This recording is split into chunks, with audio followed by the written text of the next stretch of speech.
Hi hello friends, சிம்பிளாக ஈஸியாக டக்குன்னு வந்து மீன் குழம்பு எப்படி செய்யுதுன்னு பார்க்கலாம். நம்ம வந்து சட்டி வச்சுட்டோம். சட்டி காஞ்சதுமே வந்து நல்லெண்ணெய் ஊற்றிக்க போகிறோம். நல்லெண்ணெய் ஊற்றின உடனே அதில் கடுகு வெந்தயம் வந்து நம்ம போட்டுடலாம். கடுகு வந்து பொரிச்சதுமே வெங்காயம் போட்டு வதக்கிடலாம். வெங்காயம் வதக்கின உடனே தக்காளியில் வந்து நம்ம கொஞ்சம் உப்பு போட்டு வதக்கி எடுத்துக்கணும்.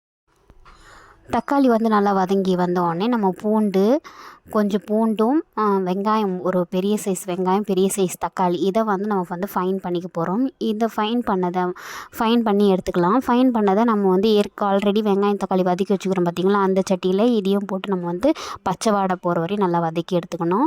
இப்போ நல்லா பச்சை வாடை போயிடுச்சு. மஞ்சள்தூள், மிளகாய்த்தூள், உப்பு, கல் உப்பு இதெல்லாம் போட்டு அந்த எண்ணெயிலே பிரட்டிக்கலாம். பிரட்டிட்டு புளி வந்து நீங்கள் தனியாக கரைச்சி வச்சுருந்தீங்கன்னா அந்த புளியை வந்து இதில் வந்து ஊற்றிக்கலாம். இந்த பச்சை வாடை போகிற அளவு நல்லா நம்ம வந்து வதக்கி விட்டுக்கணும். இந்த மிளகா வந்து நல்லா நெடி போகிற அளவு வதக்கி விட்டுட்டு நம்ம புளியை கரைச்சி ஆல்ரெடி ரெடியாக வச்சுருக்கோம். அந்த தண்ணி ஏற்றி இதில் வந்து ஊற்றிக்கலாம். நல்லா கொதித்து வந்து எண்ணெய் பிரிஞ்சு வர அளவுக்கு வந்த உடனே நம்ம மீனை வந்து போட்டு எடுத்துக்கலாம். மீன் வந்து ஒரு 5 நிமிஷம் வெந்துச்சுன்னா போதும். நம்மளோட மீன் குழம்பு ரெடி ஆகிடுச்சு. தேங்க்யூ ஃபார் வாட்சிங்.